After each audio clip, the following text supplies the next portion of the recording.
আসসালামু আলাইকুম। KMC24 টিভির পক্ষ থেকে সকলকে জানাই শুভেচ্ছা ও অভিনন্দন। বিসিবির নতুন পরিচালক নাজমুল আবেদীন ফাহিম বাংলাদেশ ক্রিকেট বোর্ডের বিসিবি পরিচালক হয়েছেন। জাতীয় পুরস্কারপ্রাপ্ত ক্রিকেট কোচ ও বিশ্লেষক নাজমুল আবেদীন ফাহিম বুধবার 21 আগস্ট জাতীয় ক্রীড়া পরিষদের এনএসসি প্রতিনিধি হিসেবে পরিচালক পদ পান ফাহিম।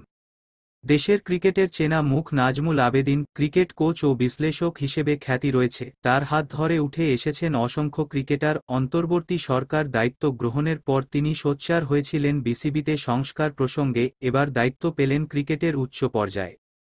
বুধবার 21 আগস্ট যুব ও ক্রীড়া মন্ত্রণালয়ের সভাকক্ষে বিসিবির জরুরি সভা অনুষ্ঠিত হয়। সভায় ইমেইলের মাধ্যমে পদত্যাগপত্র জমা দেন নাজমুল হাসান। নতুন সভাপতি হিসেবে নির্বাচিত হন ফারুক আহমেদ। সেখানেই জাতীয় ক্রীড়া পরিষদ এনএসসি থেকে মনোনীত হয়ে পরিচালকের দায়িত্ব পান নাজমুল আবেদীন। পরিচালকদের মধ্যে সভায় উপস্থিত হয়েছেন মাহবুব আনাম, আকরাম খান, খালেদ মাহমুদ, কাজী ইনাম, সাইফুল আলম স্বপন, ইফতেখার মিঠু, সালাউদ্দিন চৌধুরী, ফাহিম সিনহা।